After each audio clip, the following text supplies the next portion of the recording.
Roberts Robinson Chevrolet Buick GMC presents Kevin Keatsman Has Issues. Shop, click, drive at robertsrobinson.com. Hey, how about a little weekend edition of KKHI? Glad to have you with us. We've got a really interesting chat that we had on Friday afternoon, late morning, with Chris DeGaulle of KCMO Radio. He didn't really want to break down basketball, which was really cool with me. He's a man of great faith. He's obviously a tremendous conservative, and you can hear him every day from 10 to noon on KCMO. And he wanted to talk about Jerome Tang taking over New York and the microphone and the media and basically preaching and spreading his faith in New York in front of all the media, because he finds that a fascinating topic. So we're going to have some fun talking about that. I think that'll be really interesting for you to hear if you didn't get a chance to hear it on KCMO. And then he got into the topic of trans women in sports, which is just pretty much getting out of control right now, and we take a deep dive on that. It's always fun to talk with Chris DeGaulle and get a little heavy, get deep into issues. I love that. He loves to talk about issues. I love to talk about issues. One of the issues going on this weekend is the Elite Eight, and the teams that remain, the two highest seeds left, are both from the Big 12. Texas is a 2, Kansas State is a 3. That's the two highest seeds left. This thing is we've talked for years. We've loved the first and second round excitement of the upset. The television networks have thrived and loved having what are blue blood programs on TV, especially when they get to the Final Four for ratings. That's kind of wrecked here. Now, there's a way out. I mean, there's a means to this thing. I mean, UConn is still playing. It's obviously a big Northeastern program and media markets and stuff like that. Texas is in it. There's a way for this to match up probably and get some good TV ratings. But mostly what you've got here in the Elite Eight is a collection of teams that have done it in the new era of basketball. It's a very athletic lineup of teams. It is not necessarily the biggest teams. A lot of bigger teams are out. Like Tennessee was the bigger team in their matchup when they got knocked out by Florida Atlantic. Florida Atlantic was more athletic and faster. Tennessee was bigger and defends well, but they were able to figure that out and go fast. Kansas State has gotten there just by an enormous amount of possessions. I don't know what their possessions per game are, but an enormous amount of possessions in K-State games by playing fast. And that's what a lot of the teams are that are left. We saw that in Kansas City with Miami on Friday night in a stunning performance by Nigel Pack, the Kansas State transfer, who took $900,000 to go to Miami. He poured in 26 points on Friday night at T-Mobile Center. And Jim Larinaga, the head coach, would say after the game, they asked him about, he put him back in. He took him out so he wouldn't get in foul trouble. Then he put him back in, and he hit 3 threes in 2 minutes that equated to about 75 feet worth of three-pointers, maybe 80. And Larinaga says it was a joke. It's just ridiculous. They asked him, well, what happens if he takes those shots and misses? He says, I tell him to keep shooting, because when he gets on a heater, look out. And Nigel Pack got on a heater Friday night at T-Mobile Center, and that was the end for Houston. It was just a tremendous thing to watch. Really a lot of fun, and that's pretty much what the Elite Eight is teams that have just heated up, played their best, riding normally a player, a star player going out there and just doing something remarkable. And that's where Kansas State is the Elite Eight tips off at 5:09 Kansas City time on Saturday. That'll be pretty funny to watch. The best story of the tournament might be Miami and their time here in Kansas City before the game. Larinaga, their head coach, said the only way to beat Houston is to get physical in the paint. You got to get on a body. You got to block them out. You can't let them rebound. They're bigger than us. They're more physical than us. We have to find a way to take care of this and do this the right way. So he had the athletic trainer at the hotel in one of those meeting rooms take out athletic tape and put tape on the floor the size of the lane, and he grabbed all 12 or 13 scholarship players, and he loaded them up and said, everybody get inside the tape. And they all stood there and got crammed in and said, this is what we're going to do. We're going to fill up this lane. If you're in this game, we're going to fill up this lane and not allow Houston in there. So it was a lesson well learned. It was a coaching technique. That's an interesting part of the story. A few minutes later, the meeting was over, and they were heading back to their room, and the 12 players thought this was so cool that they'd all been in this tape box like a lane. They all took an elevator together. Can you imagine 12 big, tall NCAA basketball players in one elevator?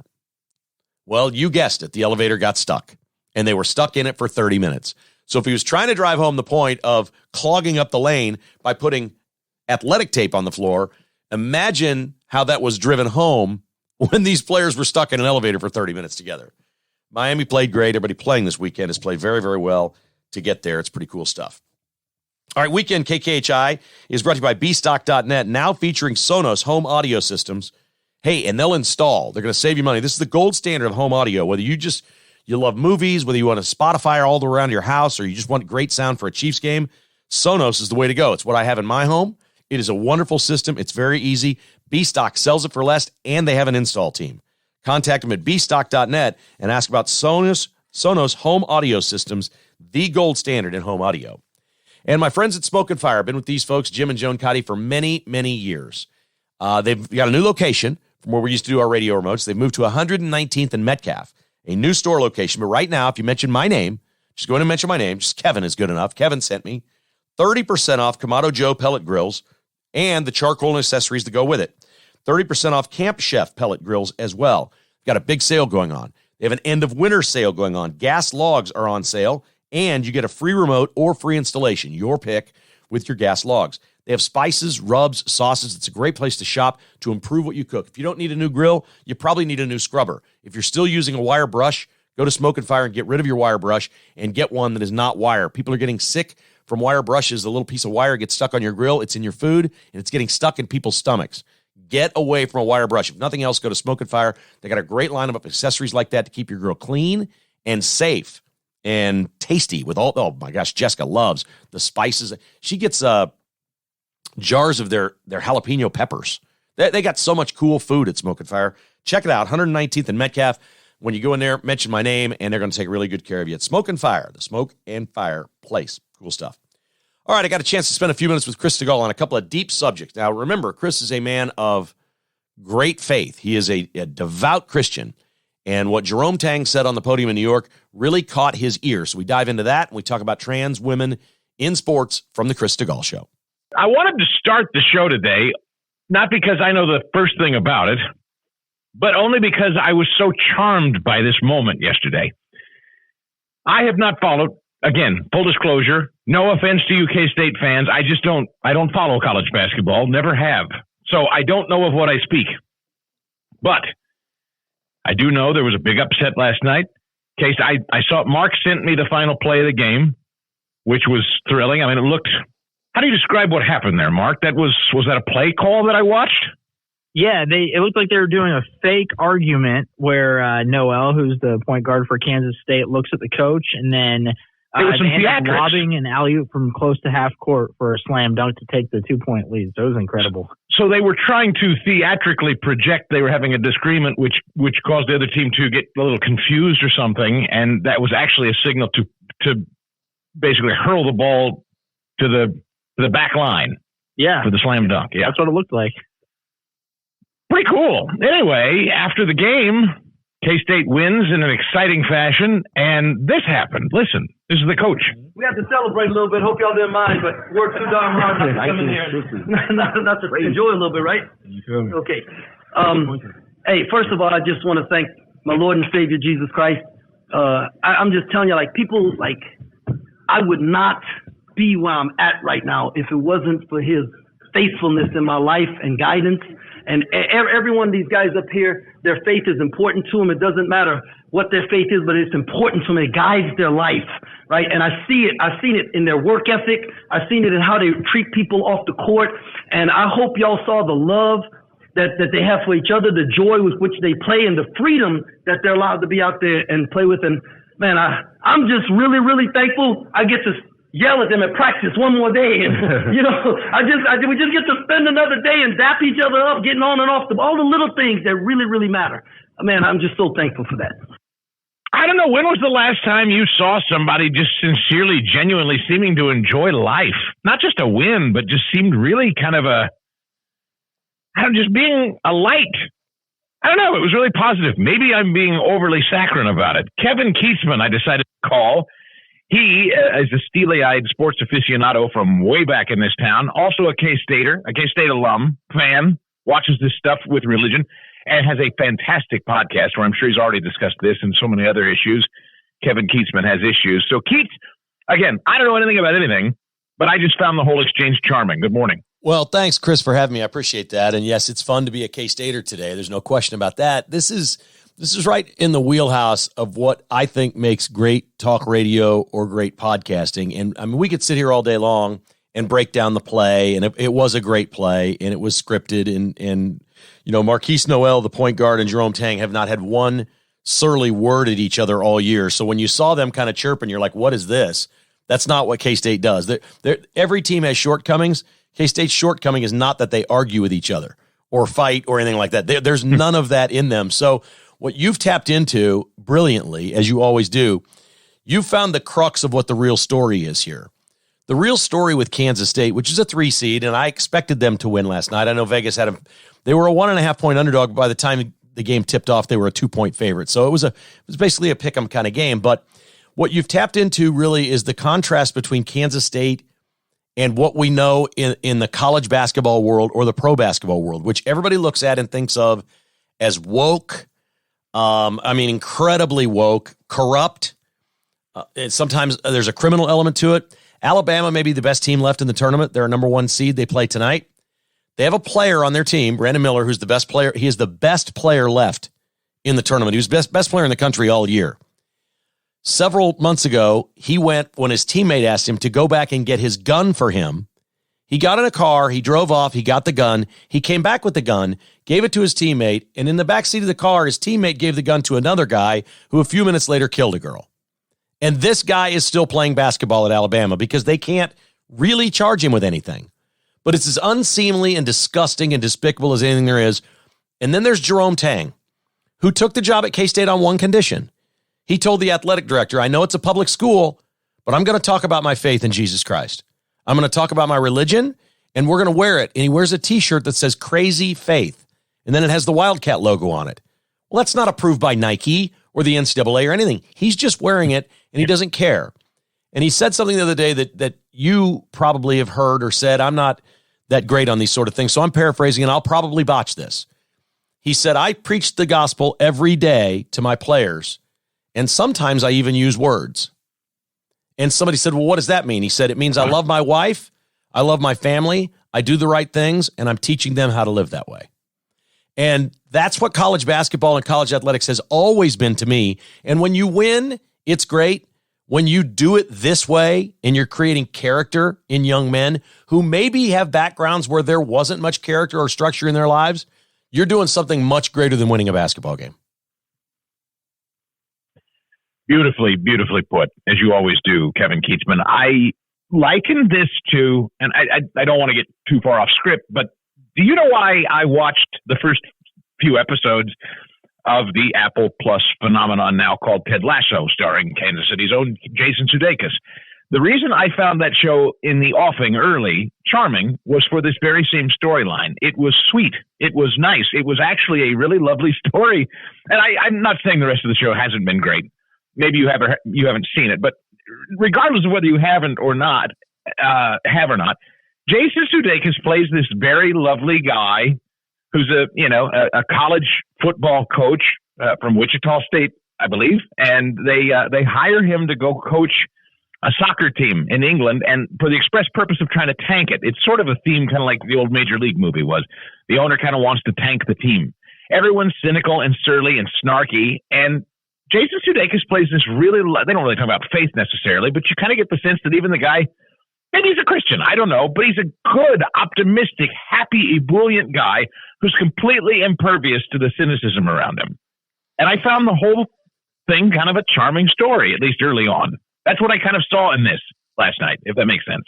Yeah, there's no doubt. And I do watch Ted Lasso. I've seen every episode. And it did start that way. And then it led to him having a mental health issue and the crew being at the Biden White House last week talking about mental health. So the character now is undergoing some, mental health issues. They couldn't leave well enough alone. This is what Hollywood does.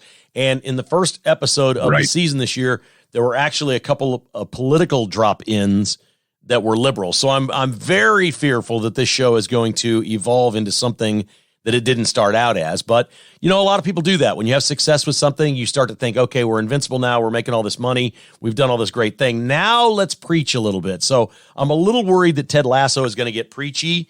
I think the entire crew and all these people are liberals, but they did season 1 create a show where there was none of that. And that's why people gravitated toward it.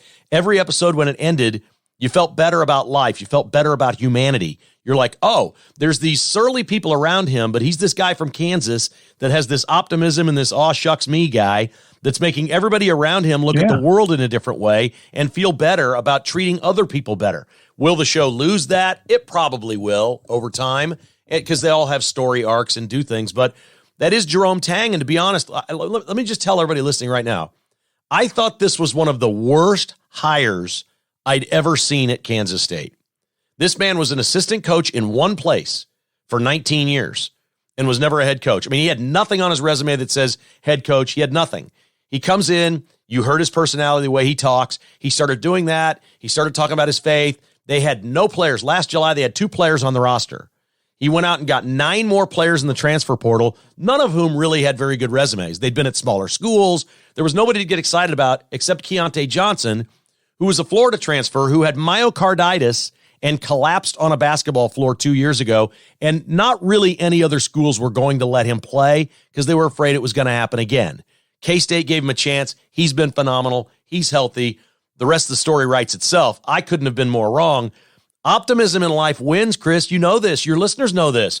Conservatives by nature, we're optimistic. Yes. We see the good in people. We want to go out and succeed and do well and do the best we can every day and treat others with respect.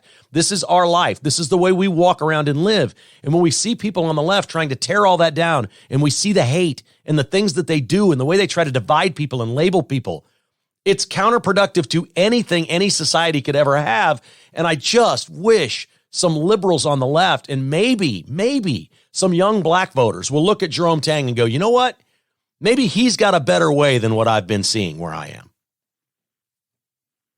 I want to take a quick break and come back because there's more just news and sports-related stuff that I'm sure you've talked about, maybe some you haven't, on Kevin Keatsman Has Issues, the podcast you must download and listen to every day. Kevin Keatsman returns with it, KCMO. Coming up, the guy that disrupted the whole White House press briefing this week when the aforementioned cast of Ted Lasso showed up at the White House. Simon Atiba blew his stack at Karine Jean-Pierre, the White House press secretary, and let her know in no uncertain terms he couldn't believe that it had been weeks and weeks and weeks and she would not call on him for a question. What is this, China? What is this, Russia? He shouted. Made her very mad. She threatened to shut down the whole briefing. Anyway, Simon will be with us here after the news at the bottom of the hour. We continue with Kevin Keatsman now, host of Kevin Keatsman Has Issues, the podcast you just can't miss. It's great stuff because not only does he cover sports as he has so well for 3 decades in the Kansas City metro area writ large, but also he now dives into all kinds of things, news and politics, and so often anymore, sports and the politics of the day cohabitate, Kevin. And I have a stack in front of me this morning that are all sort of cousins to one another on the subject of, I kind of wonder, as you have covered sports over the years, I know you've seen a lot. I know you've seen politics evolve. Did you ever think you'd see a day where we were having a serious discussion about biological males competing against women in competitive sports? Sincerely, did you ever imagine that day? No, I did imagine a day where we kind of had this intersection of politics and sports. I could almost feel that like every year of my career getting closer and closer and closer because keep in mind, I firmly believe this, and a lot of your listeners think about the media that covers Washington, D.C., or the news channels, or the websites, or even the Kansas City Star, or people that cover things here locally, and we'll all look at that and say, it's probably 80% liberals out there, most of the media in this country, big tech, 80%. I honestly believe sports media is more liberal than the regular news media. It's unbelievable. And which blew my mind. I wouldn't have thought that true only because I always associated sports with true meritocracy. And that's how I saw it. So I didn't understand how it could be liberal, but I was wrong. Sports, but not sports media. Remember, they're all coming from the same schools. They're coming from Northwestern. They're coming from Syracuse. You know, they're coming from these journalism schools where what are the journalism professors teaching? They're teaching everything left, everything woke. And I think the first time this started for me was there was an incident in Kansas City with a female reporter went into the Chiefs locker room. This would have been maybe 30 years ago. It might have been Karen Kornacki, but I don't think it was. I think it was a Pittsburgh female reporter that was in Kansas City covering a Chiefs-Steelers game, and she went into the locker room because she had the right to do that. And the Chiefs players, some of them in those days, would see a woman in the locker room, and they'd pull their towel down and just walk around naked just to sort of intimidate her. And the players were jerks. It was a mean thing to do. It was terrible. But then they got this whole thing about, should we start changing everything and separate where the interviews are done and do all this stuff to help women who are reporters? And to me, the job was, you go into the locker room and you get interviews. Whether you're male or female, black or white, young or old, doesn't matter to me. I don't care what your religion is. The job is go interview the players. So that was the first time I kind of noticed, what is it that they're pushing here? They literally at that time wanted a separate area to take the players and interview, for the women to interview them where they're clothed, which now, of course, they've done because the teams are wanting to control media. They didn't necessarily do it for women. When I started to hear things like that, it just kept going and going and going. Over a decade ago, we went through this concussion thing in football. That was just the left pushing and pushing and pushing. Then we get anthem kneelers and protests and all this other stuff. It's all force-fed by the media, Chris. I mean, that's exactly what it was. So, of course, it was going to lead to the next thing. Once the other things get tired and old and people make up their minds, they move on to transgenders. And this is absolutely a joke. And what's embarrassing is the international community is actually handling this better than most institutions in the United States. We're afraid to do the right thing. The international community is not. That's exactly right. In fact, that's what I was going to ask you about. World Athletics has banned, I'm going to read this the way the Canadian Broadcasting Company wrote it and then the way it should be written. World Athletics has banned transgender women from competing in elite female competitions. I would have written it, World Athletics has banned men from competing in elite female competitions.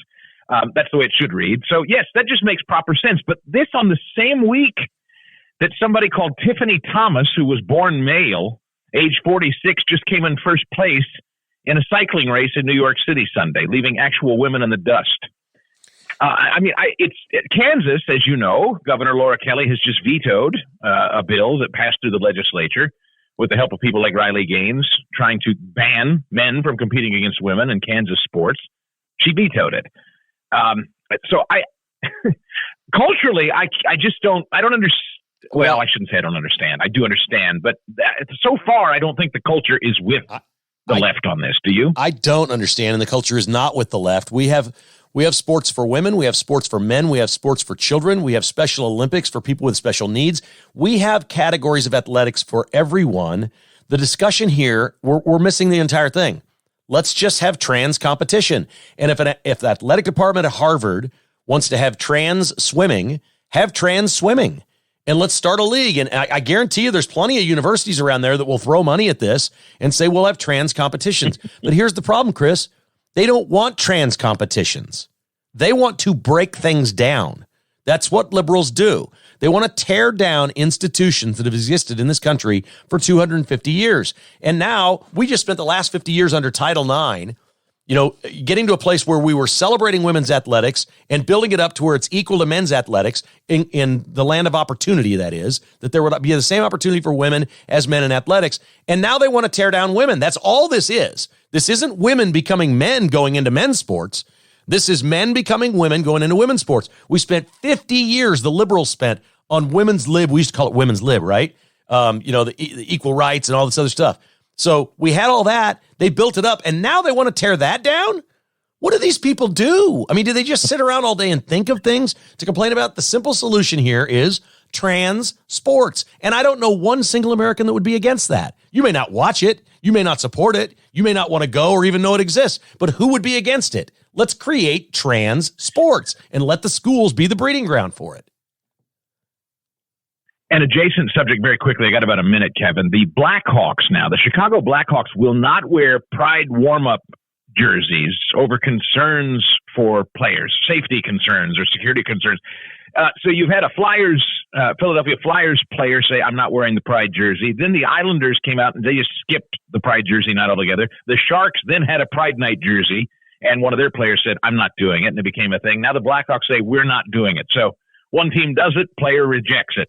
One team skips it. One team does it. Player rejects it. Next team skips it. Seems to be the theme in the NHL. Right, yeah, I think Reimer at San Jose was the most eloquent person on this topic when he spoke about it, and you couldn't punch any holes in his argument for what he was doing, and the team pretty much had to support him.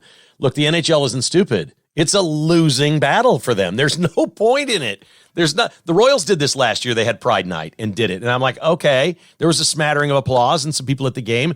It's great to be open, whatever. You can't make the players do it. You can't make a Jewish player wear a cross if you're having Christianity night. You can't. There's just things you don't do. The players are not involved in this. If you want to have Pride Night and market your team that way, have Pride Night. But don't bring the players into it. That's insane. This is why you got to listen to him each and every day. Download it. It's free, and you'll love it. Kevin Keatsman Has Issues is the name of the podcast. He talks about these and so many more issues each and every day. Keats, great to catch up again. We'll have you back soon as Royals games get underway, as well as the draft coming to town. We're going to talk about that soon, all right? It's an honor to be on, Chris. Anytime. Have a great weekend.